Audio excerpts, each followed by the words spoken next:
नमस्कार, अध्ययन अड्डा यूट्यूब चैनल पर मैं दुष्यंत सिंह एक बार फिर से आप सभी लोगों का बहुत बहुत स्वागत करता हूं। मॉडर्न हिस्ट्री में हम सामाजिक एवं धार्मिक पुनर्जागरण के विषय में पढ़ रहे थे और इस टॉपिक से रिलेटेड एक वीडियो आप पहले देख चुके हैं। सामाजिक एवं धार्मिक पुनर्जागरण के संबंध में ये क्लास दूसरा क्लास है। इसके साथ साथ मैं बता दूं, एंशिएंट हिस्ट्री मैं आपको बिल्कुल कंप्लीट करा चुका हूँ। प्राचीन भारत का इतिहास बिल्कुल कंप्लीट किया जा चुका है। अगर आप ये वीडियोज़ देखना चाहते हैं एंशिएंट हिस्ट्री वाली, तो आप चैनल के प्लेलिस्ट में कंप्लीट एंशिएंट हिस्ट्री के नाम से एक प्लेलिस्ट बनी हुई है, उसको चेक करें। उसमें आपको बिल्कुल शुरुआत से, स्टार्टिंग से, यानी प्रागैतिहासिक काल के समय से लेकर के और पूरी जो प्राचीन भारत के इतिहास की वीडियोस हैं आपको चैप्टर वाइज डिटेल्ड विश्लेषण के साथ में आपको मिलेंगी। मॉडर्न हिस्ट्री की बात करें तो लगभग 70% सिलेबस मॉडर्न हिस्ट्री का भी कंप्लीट हो चुका है और जितनी जल्दी हो सकता है मॉडर्न हिस्ट्री को कंप्लीट करेंगे। तो आज का जो क्लास है वो सामाजिक एवं धार्मिक पुनर्जागरण के संबंध में है। ये पार्ट 2 है।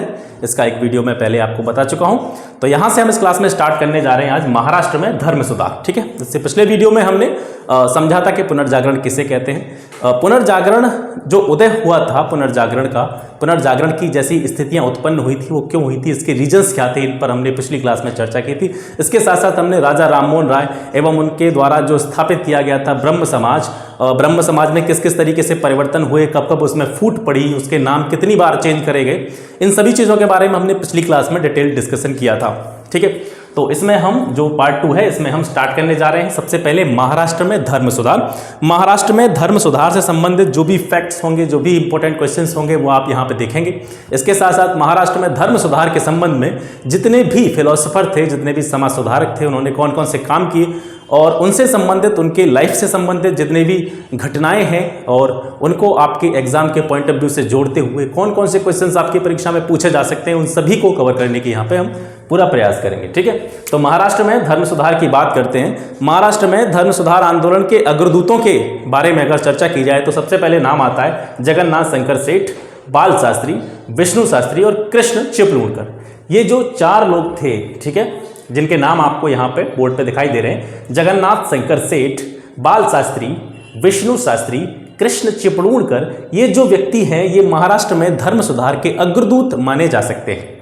बाल शास्त्री से संबंधित कुछ क्वेश्चन पूछे जाते हैं कि बाल शास्त्री के द्वारा कौन कौन से पत्रों का संपादन किया गया था, प्रकाशन किया गया था। तो बाल शास्त्री के द्वारा बंबई दर्पण, ठीक है, इसका प्रकाशन किया गया था 1837 में। इसके अलावा एक पत्र और था दिग्दर्शन। ठीक है, दिग्दर्शन नाम का जो पत्र था ये 1840 में प्रकाशित किया गया था। आगे बढ़ते हैं। महाराष्ट्र में धर्म सुधार से संबंधित एक संस्था है जिसका नाम है परमहंस मंडली। इसका नाम सबसे पहले आता है।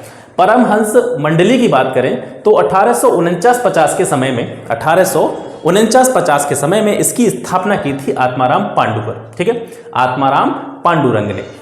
अगर आपसे परीक्षा में पूछा जाता है कि परमहंस मंडली की स्थापना किसने की, तो इसके आंसर में आपको आत्माराम पांडुरंग ही लिखना है। हालांकि इस मंडली से संबंधित 2 व्यक्ति और थे, बालकृष्ण जयकर और दादोबा पांडुरंग। ठीक है, अगर ये दोनों नाम आते हैं, हालांकि आपके ऑप्शन में ये वाले दोनों नाम नहीं दिखेंगे। अगर संस्थापक की बात करेंगे तो आत्माराम पांडुरंग ही इसका उत्तर होगा। लेकिन अगर क्वेश्चन को थोड़ा सा चेंज कर दिया जाए, ठीक है, क्वेश्चन आपसे इस तरीके से पूछ लिया जाए कि परमहंस मंडली के संस्थापक सदस्यों में से निम्नलिखित में से कौन नहीं है, तो आपको 3 नाम ये दे दिए जाएं, आत्माराम पांडुरंग, बालकृष्ण जयकर, दादोबा पांडुरंग, और एक नाम आपको कोई अलग से दे दिया जाता है। तो इस कंडीशन में जो है आप उस चौथे वाले ऑप्शन को लगाएंगे। ठीक है, तो अगर वैसे संस्थापक की बात करें तो परमहंस मंडली की स्थापना आत्माराम पांडुरंग ने ही की थी। बालकृष्ण जयकर और दादोबा पांडुरंग इसके संस्थापक सदस्यों में से एक माने जा सकते हैं। ठीक है, यानी या हम इन शॉर्ट ये कहें कि हम आत्माराम पांडुरंग ने परमहंस मंडली की स्थापना की। ये दोनों जो व्यक्ति थे इस कार्य में आत्माराम पांडुरंग का इन्होंने सहयोग किया। ठीक है, इनका नाम भी परमहंस मंडली के संस्थापक सदस्यों में लिया जा सकता है। ठीक है, ये जो परमहंस मंडली थी ये ज़्यादा समय तक नहीं जो है प्रभाव छोड़ पाई, समाज पर इसका ज़्यादा इफेक्ट नहीं पड़ा। इसके समाज पर प्रभाव न छोड़ पाने के पीछे एक रीज़न था, क्योंकि इसका अपना कोई भी ऐसा विचार नहीं था जो यहाँ से खुद इन्होंने उत्पन्न किया हो, या इनकी कोई भी ऐसी शिक्षा नहीं थी, इनकी ऐसी कोई भी टीचिंग नहीं थी जो इन्होंने खुद अपने विचारों के आधार पर, अपने आदर्शों के आधार पर जिसको ईजाद किया हो।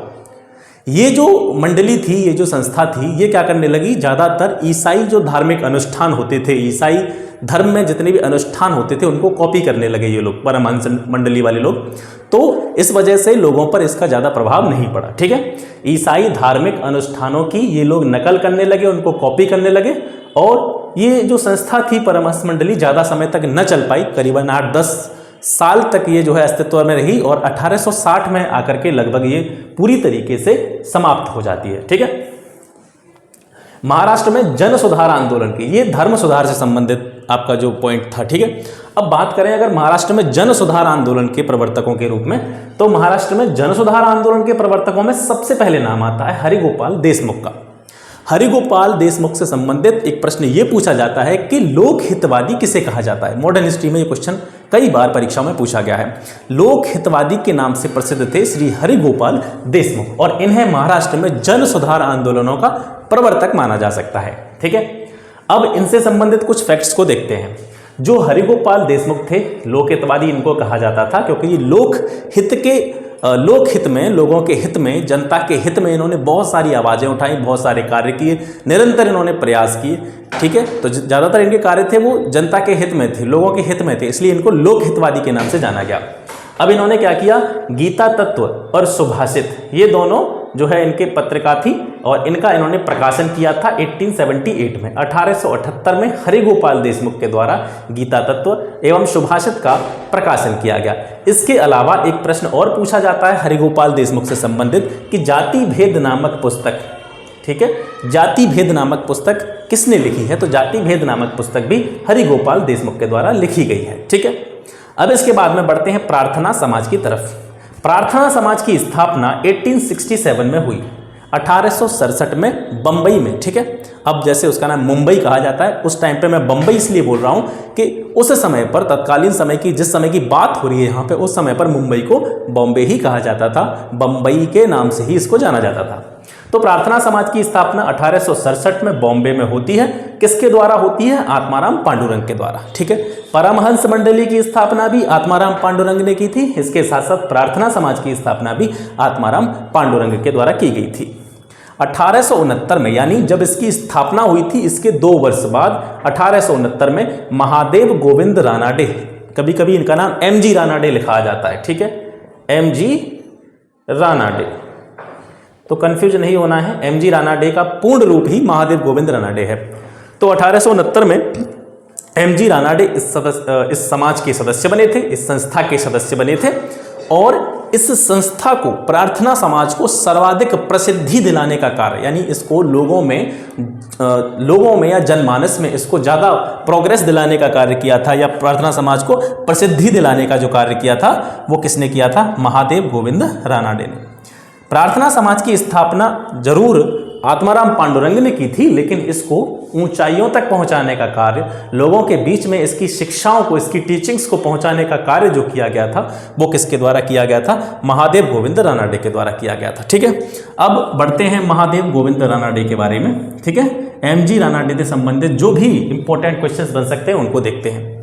MG रानाडे ने 1884 में दक्कन एजुकेशनल सोसाइटी की स्थापना की थी। ठीक है, पहला इंपॉर्टेंट प्रश्न, महादेव गोविंद रानाडे के द्वारा दक्कन एजुकेशनल सोसाइटी की स्थापना 1884 में की गई थी। इसके अलावा विडो रीमैरिज एसोसिएशन की स्थापना भी इन्हीं के प्रयासों से 1891 में होती है, यानी विधवा पुनर्विवाह संगठन। ठीक है, विधवा पुनर्विवाह, रीमैरिज एसोसिएशन संगठन, विधवा पुनर्विवाह संगठन की स्थापना भी महादेव गोविंद रानाडे के प्रयासों से 1891 में होती है।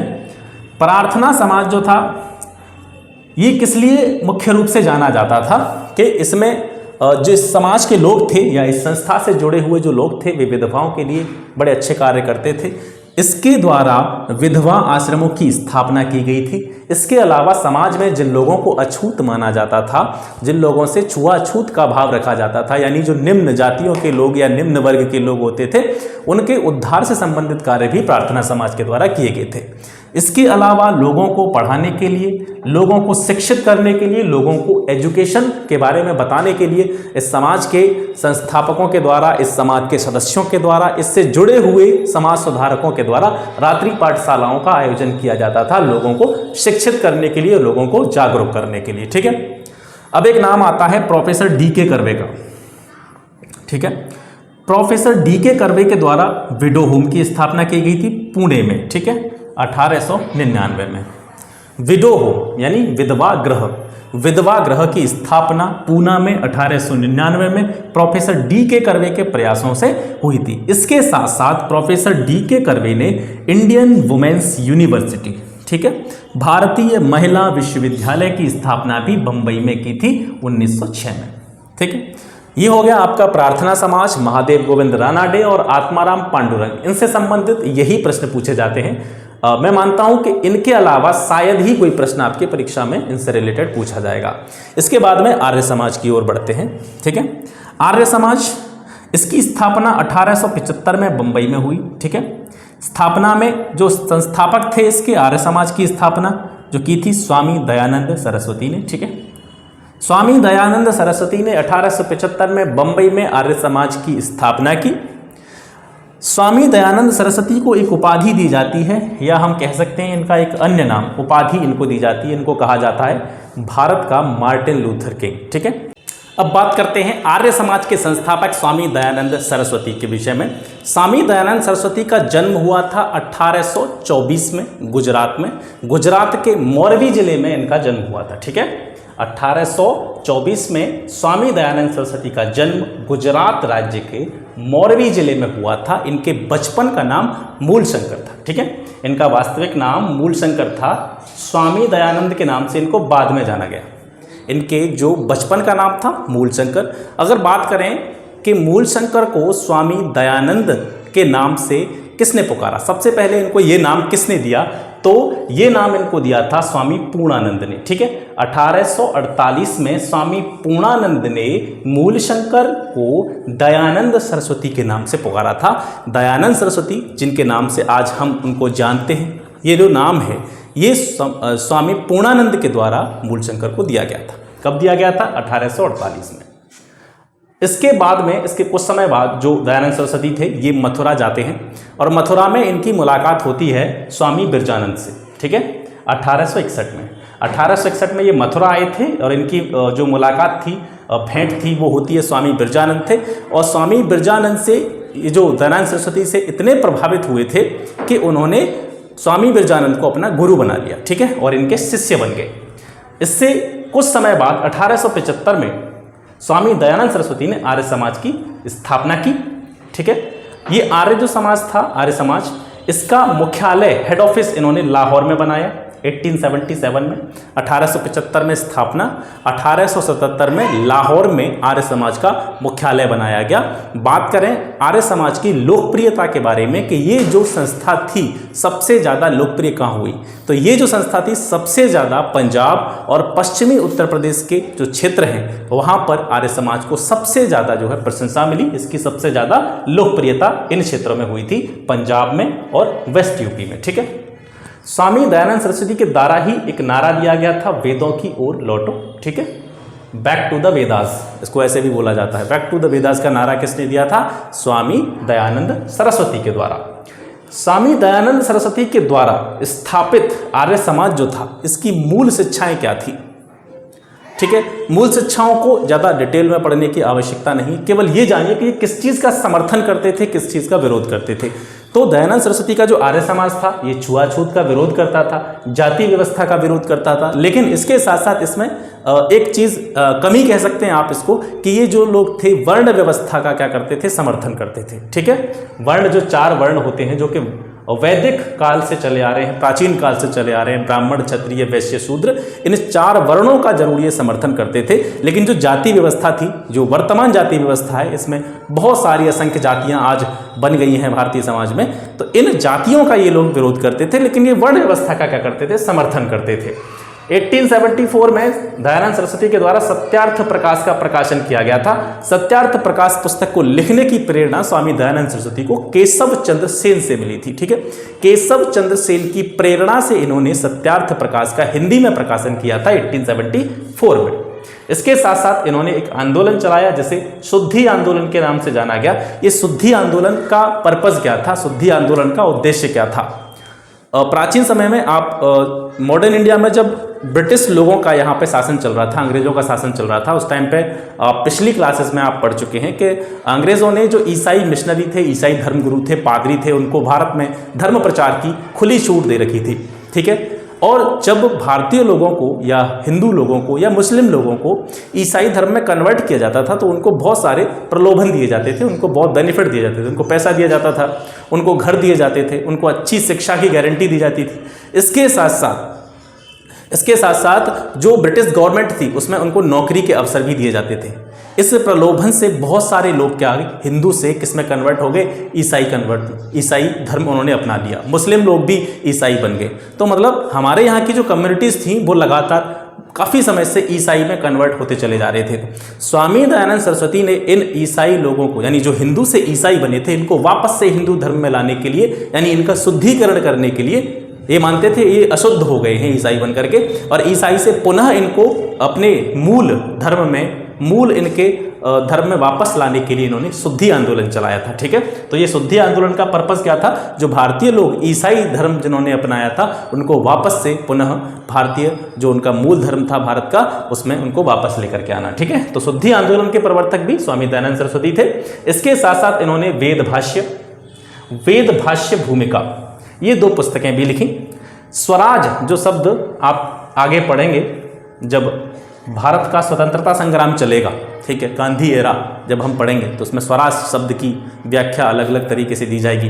तो जो स्वराज शब्द था, हिस्ट्री में सबसे पहले स्वराज शब्द को किसने परिभाषित किया, स्वराज शब्द का यूज किसने किया, या हम कह सकते हैं स्वराज शब्द का प्रयोग सबसे पहले करने वाला जो व्यक्ति था वो दयानंद सरस्वती ही थे। ठीक है, तो इन्होंने स्वराज शब्द का सबसे पहले प्रयोग किया था 1883 में, 1883 में अजमेर में। ठीक है, 30 अक्टूबर 1883 को 30 अक्टूबर 1883 को अजमेर में स्वामी दयानंद सरस्वती की मृत्यु हो जाती है। इनकी मृत्यु के बाद आर्य समाज में फिर वही फूट पड़ने की नौबत आ जाती है। आर्य समाज में जो मतभेद हुआ था, फूट पड़ने वाली बात थी, तो वो किस मैटर को लेकर हुई थी, किस बात को लेकर के यहाँ पे मतभेद हुआ था कि आर्य समाज में स्वामी दयानंद सरस्वती की मृत्यु के बाद एजुकेशन को लेकर के बहस छिड़ गई। कुछ लोग आर्य समाज के ये चाहते थे कि जो अंग्रेजी शिक्षा है, हिंदी के साथ साथ अंग्रेजी शिक्षा को भी बराबर रूप से इस पर ध्यान दिया जाए, लोगों को जागरूक किया जाए अंग्रेजी शिक्षा के विषय में। कुछ लोग अंग्रेजी शिक्षा के पक्षधर नहीं थे, वो चाहते थे कि जो भारतीय हैं, भारतीय लोगों की शिक्षा हिंदी में ही होनी चाहिए। कुछ लोग हिंदी के पक्षधर थे, कुछ लोग अंग्रेजी के पक्षधर थे। इसी मसले को लेकर के आर्य समाज में मतभेद हो जाता है। लाला हंसराज नाम के व्यक्ति थे, लाला हंसराज, ये अंग्रेजी शिक्षा के प्रबल समर्थक थे और इसी कारण इन्होंने क्या किया, एक कॉलेज की स्थापना की 1886 में, दयानंद एंग्लो वैदिक कॉलेज, DAV कॉलेज, ठीक है, जो आज भी प्रचलित हैं। DAV कॉलेज की स्थापना इन्होंने लाहौर में 1886 में की थी। वहीं जो हिंदी भाषा के समर्थक थे उसमें सबसे प्रमुख थे स्वामी श्रद्धानंद, इनको मुंशी राम भी कहा जाता है, इनका एक अन्य नाम था मुंशी राम। ठीक है, स्वामी श्रद्धानंद जो थे या मुंशी राम जो थे, ये हिंदी भाषा की एजुकेशन के पक्षधर थे। इसके साथ साथ लाला हंसराज जो थे वो अंग्रेजी या इंग्लिश एजुकेशन के पक्षधर थे। इन्होंने DAV कॉलेज की स्थापना की 1886 में लाहौर में। इसके साथ साथ स्वामी श्रद्धानंद ने 1902 में गुरुकुल विश्वविद्यालय की स्थापना की। ठीक है, गुरुकुल विश्वविद्यालय की स्थापना इन्होंने कहाँ पे की थी, हरिद्वार में, और हरिद्वार के कांगड़ी नामक स्थान पर इन्होंने जो है गुरुकुल विश्वविद्यालय की स्थापना की। 1907 में वैलेंटाइन शिरोल, ठीक है, एक प्रश्न पूछा जाता है, काफी इंपॉर्टेंट क्वेश्चन है ये। 1907 में वैलेंटाइन शिरोल ने आर्य समाज को क्या कहा था, भारतीय अशांति का जन्मदाता। आर्य समाज को भारतीय अशांति के जन्मदाता की संज्ञा 1907 में वैलेंटाइन शिरोल के द्वारा दी गई थी। तो ये हो गया आर्य समाज एवं स्वामी दयानंद सरस्वती के जीवन से संबंधित आपकी परीक्षा को ध्यान में रखते हुए जो प्रश्न बन सकते थे, जो फैक्ट बन सकते थे, जो जानकारी आपको दी जा सकती थी, वो सारी आपको दी जा चुकी है। इसके साथ साथ मैं एक्सपेक्ट करता हूं कि यहां से जो मैंने बताया है, मतलब 98% चांसेस, 99% चांस मैं कह रहा हूं ऐसे हैं कि यहां इस टॉपिक के बाहर कोई क्वेश्चन नहीं जाएगा। इस टॉपिक्स में जितने भी आपने फैक्ट पढ़े हैं, जितनी भी जानकारियां आपने देखी हैं, इसके बाहर इस टॉपिक से कुछ नहीं आने वाला। इसके साथ साथ अब हम जो आगे पढ़ने वाले हैं नेक्स्ट टॉपिक की तरफ, अब बढ़ेंगे हम स्वामी विवेकानंद के विषय में। ठीक है, बात करते हैं रामकृष्ण मिशन एवं स्वामी विवेकानंद के विषय में। रामकृष्ण मिशन की स्थापना स्वामी विवेकानंद के द्वारा की गई थी 1897। ठीक है, रामकृष्ण मिशन ये जो समाज था, संस्था थी, ये कब स्थापित हुई थी? 1897 में। और इसकी स्थापना किसके द्वारा की गई थी? स्वामी विवेकानंद के द्वारा। रामकृष्ण मिशन जो नाम आप पढ़ते हैं बुक्स में, इसका नाम सबसे पहले रामकृष्ण मिशन नहीं था।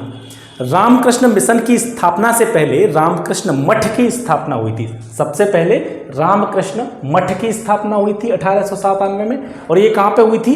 कलकत्ता के बारानगर में। ठीक है, बारानगर जो कि कलकत्ता में पड़ता है, वहाँ पर रामकृष्ण मिशन नाम नहीं था इसका। पहला जो नाम था वो रामकृष्ण मठ था। रामकृष्ण मठ के नाम से 1897 में कलकत्ता के बारानगर में इसकी स्थापना की गई थी। उसके बाद में इसका नाम जो है रामकृष्ण मिशन पड़ा था। जब इसका नाम रामकृष्ण मिशन हुआ तो इसकी जो स्थापना की गई थी वो वेल्लूर में की गई थी। वेल्लूर कहाँ पड़ता है? कलकत्ता में। ठीक है, कलकत्ता के वेल्लूर में बाद में रामकृष्ण मिशन के नाम से इसकी स्थापना की गई थी। रामकृष्ण मिशन के संस्थापक और स्वामी विवेकानंद, इनके बारे में जानते हैं। स्वामी विवेकानंद का जन्म 1862 में हुआ था, इनकी मृत्यु 1902 में हुई थी। इनके बचपन का नाम था नरेंद्र नाथ दत्त। ठीक है, नरेंद्र नाथ दत्त इनके बचपन का नाम था। इनको जो स्वामी विवेकानंद की जो उपाधि दी थी, या इनको अपना नाम बदल करके स्वामी विवेकानंद रखने का सुझाव खेतड़ी के राजा के द्वारा दिया गया था। ये प्रश्न भी कई बार परीक्षाओं में पूछा गया है। ठीक है, तो देखते हैं कि नरेंद्र नाथ दत्त इनके बचपन का नाम था। इनके गुरु थे रामकृष्ण परमहंस। रामकृष्ण परमहंस इनके गुरु थे। अब कुछ क्वेश्चन रामकृष्ण परमहंस से जुड़े हुए भी आपकी परीक्षा में पूछे जा सकते हैं। तो रामकृष्ण परमहंस का एक अन्य नाम था गदाधर चट्टोपाध्याय। ठीक है, ये आपको पता होना चाहिए। रामकृष्ण परमहंस का वास्तविक नाम गदाधर चट्टोपाध्याय था। गदाधर चट्टोपाध्याय रामकृष्ण परमहंस का एक अन्य नाम था। ये जो थे रामकृष्ण परमहंस, ये कलकत्ता में रहते थे। तारकेश्वर काली मंदिर नाम का एक मंदिर था, तारकेश्वर काली मंदिर, ये उस मंदिर के पुजारी थे। ठीक है, इसके साथ साथ इन्हें दक्षिणेश्वर संत भी कहा जाता है। ठीक है, रामकृष्ण परमहंस दक्षिणेश्वर संत के नाम से भी प्रसिद्ध थे। स्वामी विवेकानंद जो नाम दिया था, मैंने आपको बताया था अभी, नरेंद्र नाथ को स्वामी विवेकानंद नाम रखने का सुझाव खेतड़ी के राजा के सुझाव पर दिया गया था।